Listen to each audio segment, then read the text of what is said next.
बिस्मिल्लाहिर्रहमानिर्रहीम। अस्सलाम वालेकुम स्टूडेंट, आज हम कुछ नए टॉपिक पढ़ने जा रहे हैं और वो टॉपिक हमारे पास है breathing, respiratory volume, control of breathing.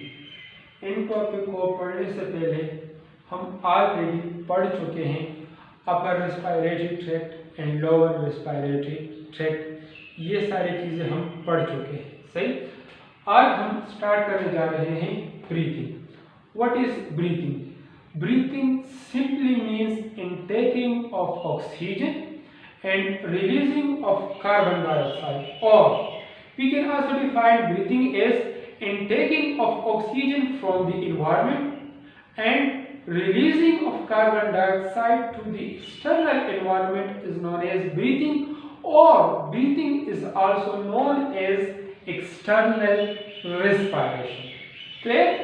Similarly, the process of breathing involved two phases: inspiration and expiration. How inspiration and expiration takes place? First come to inspiration. During inspiration, what happens? So, during inspiration, diaphragm and external intercostal muscle contract. Clear? During inspiration, diaphragm and intercostal muscle contract. Okay, where is diaphragm? Diaphragm is present at the base of each lung. Clear?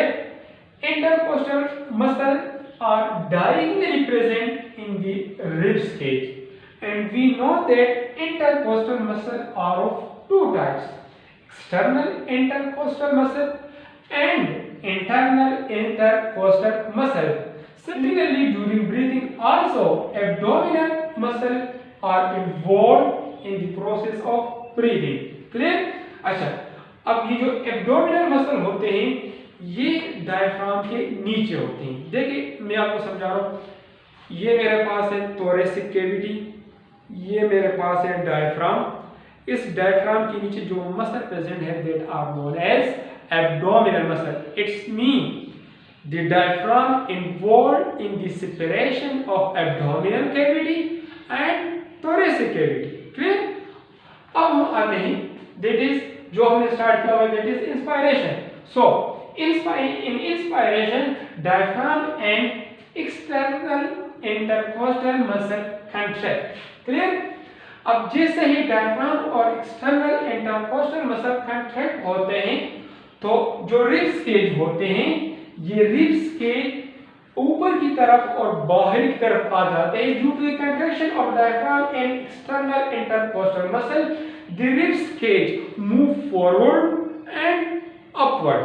So, due to movement of ribs cage forward and upward, the size of thoracic cavity increases. Okay, size of thoracic cavity increases. So, due to the movement of ribs cage in upward and backward direction, the size of thoracic cavity increases. Due to increase in the size of thoracic cavity, the pressure inside the lungs cavity decreases. अब जैसे ही lungs के अंदर pressure decrease हो जाता है और environment में pressure ज्यादा हो जाता है, so we know that air will always move from high pressure to lower pressure. अब एटमॉस्फेयर में प्रेशर ज्यादा है, लंग्स में कम है, तो ये एयर आसानी से nasal cavity, pharynx, larynx, trachea, bronchi, bronchiole के थ्रू एल्वियोलाई में एंटर हो जाएगा। अब इस एयर का लंग्स में एंटर होना, that is the point of inspiration and taking of oxygen. तो जैसे ही एयर एंटर हो जाता है हमारे पास इंस्पायरेशन का प्रोसेस भी कंप्लीट हो जाता है। हम आते हैं एक्सपायरेशन की तरफ। एक्सपायरेशन में हमारे पास डायफ्राम और एक्सटर्नल इंटरकोस्टल मसल रिलैक्स होंगे, जबकि इंटरनल इंटरकोस्टल मसल हमारे पास कंट्रैक्ट होगा। दोबारा सुनिए, एक्सपायरेशन में हमारे पास diaphragm and external intercostal muscle relax while internal intercostal muscle contract as a result of relaxation of diaphragm and external intercostal muscle and contraction of intercostal muscles, the rib cage move backward and downward. Due to the movement of rib cage in backward and downward direction, the size of thoracic cavity decreases. So as the size of thoracic cavity decreases, the pressure inside the lungs cavity increases. So due to the increase in the pressure of lungs cavity, the air will easily move from inside of the lungs to the external environment. Again, air is moving from internal environment to from high pressure to external environment from low pressure to. तो point मिल रहा है कि the releasing of air, so जैसे ही air की release होगी that will be the point of expiration. तो यहाँ पे फिर हमारे पास एक्सपायरेशन का प्रोसेस कंप्लीट हो जाएगा। अब हमारे पास है रेस्पिरेटरी वॉल्यूम और pulmonary volume. What is respiratory or pulmonary volume? Respiratory volume is that volume means the amount of air inhaled or exhaled or stored at a given time in the lungs is known as respiratory volume. Again, the amount of air or exhaled are stored in the lung at given time is known as respiratory volume. मतलब inhalation के time जो air inter हो रहा है, exhalation के बाद जो air release हो रहा है, और इसके साथ साथ वो एयर जो लंग्स में स्टोर्ड है, तो ऐसे एयर के वॉल्यूम को हमें लेना होता है respiratory volume. Then respiratory volume have different types: tidal volume, residual volume or complemental volume. Clear? What is tidal volume? Tidal volume is that volume of air that inhaled or exhaled during one quiet breathing is known as tidal volume. The amount of air inhaled or exhaled during one quiet breathing is known as tidal volume. मतलब ये कि हमारे पास अब यहाँ पे मैं normal case में हूँ, इस टाइम वो एयर जो मैं इनहेल कर रहा हूँ और एक्सहेल कर रहा हूँ, तो इस एयर के वॉल्यूम को हमने कहना होता है टाइडल वॉल्यूम। टाइडल वॉल्यूम हमारे पास होता है 500 ml। इट्स मीन कि ड्यूरिंग नॉर्मल प्रोसेस, अब इस टाइम मैं कितना एयर इनहेल कर रहा हूँ 500 ml, मैं कितना एयर एक्सहेल कर रहा हूँ दैट इज 500 ml। इसके बाद फिर हमारे पास है residual volume. Residual volume is the volume of air that remain in the lungs after forceful exercise. The amount of air present in the lungs, the amount of air that is present in the lungs after forceful exercise, such volume of air is known as residual volume. इसका मतलब ये है कि हमारे पास हम exercise कर रहे हैं और एक्सरसाइज के टाइम हम जो एक्सपायरेशन करते हैं, एक्सपायरेशन के बाद वो एयर जो लंग्स में बच जाएगा, उस एयर के वॉल्यूम को हमें कहना होता है रेसिडुअल वॉल्यूम। अच्छा, इसको हम कहते हैं रेसिडुअल वॉल्यूम। ये हमारे पास होता है 3000 ml और 1500 ml, दोनों लिख सकते हैं। इसके अलावा एक दूसरा भी है, आपके बुक में मेंशन नहीं है, that is complemental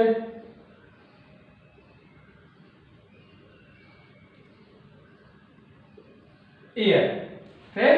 What is complemental air? The amount of air that exhaled during forceful exercise. Such volume of air is known as complemental air. इसका ये मतलब है कि during exercise वो वॉल्यूम ऑफ एयर जो हम एक्सहेल करते हैं उस एयर के वॉल्यूम को हमें कहना होता है कॉम्प्लीमेंटल एयर. क्लियर? अब ये हमारे पास कितना हो सकता है? That is about 3.5 litre. कितना हो सकता है हमारे पास? 3.5 लीटर और 3500 ml. क्लियर? ये तो रहे हमारे पास रिस्पायरेटरी वॉल्यूम. इसके अलावा एक दूसरा टर्म भी यूज होता है दैट इज लंग्स कैपेसिटी. कि लंग्स कितना एयर अपने अंदर स्टोर कर सकता है. सही? तो लंग्स की वो एबिलिटी या वो कैपेसिटी जिसमें वो एयर को स्टोर करता है उस कैपेसिटी को हमें कहना होता है लंग्स कैपेसिटी. तो लंग्स की कितनी कैपेसिटी है कि वो एयर को स्टोर कर सकता है? That is from 5000 to 600 ml.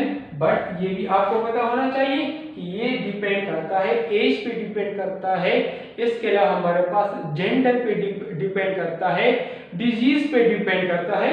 तो ये भी हमारे पास फैक्टर देखे जाते हैं कि उस पर्सन की कंडीशन क्या है, तो उस हिसाब से फिर रिस्पायरेटरी वॉल्यूम और उसकी लंग्स कैपेसिटी की ये वैल्यूज निकालते हैं. सही? तो ये रहे हमारे पास रिस्पायरेटरी वॉल्यूम और लंग्स कैपेसिटी. इसके बाद फिर हमारे पास है कंट्रोल ऑफ ब्रीथिंग. हम एयर को इनहेल भी कर रहे हैं और एक्सहेल भी कर रहे हैं. अब ये इनहेलेशन और एक्सहेलेशन ये आया हमारे कंट्रोल में है, मतलब दैट इज वॉलंटरी और involuntary. So breathing is actually involuntary process. ये हमारे कंट्रोल में नहीं है. हाँ, ये हमारे कंट्रोल में नहीं. हाँ, वॉलंटरी हो सकता है but just for a time being. तो इसी वजह से ब्रीथिंग हमारे पास इनवॉलंटरी एक्शन है. अब ब्रीथिंग का प्रोसेस किस तरह कंट्रोल होता है? चूंकि हमने पढ़ लिया है कि ब्रीथिंग कंप्लीट होता है इंस्पायरेशन और एक्सपायरेशन में. तो होता क्या है कि ब्रीथिंग का जो प्रोसेस कंट्रोल होता है वो ब्रेन से कंट्रोल होता है और ब्रेन में एक रीजन है that is known as hind brain और फिर हाइंड ब्रेन में एक रीजन है that is known as medulla oblongata.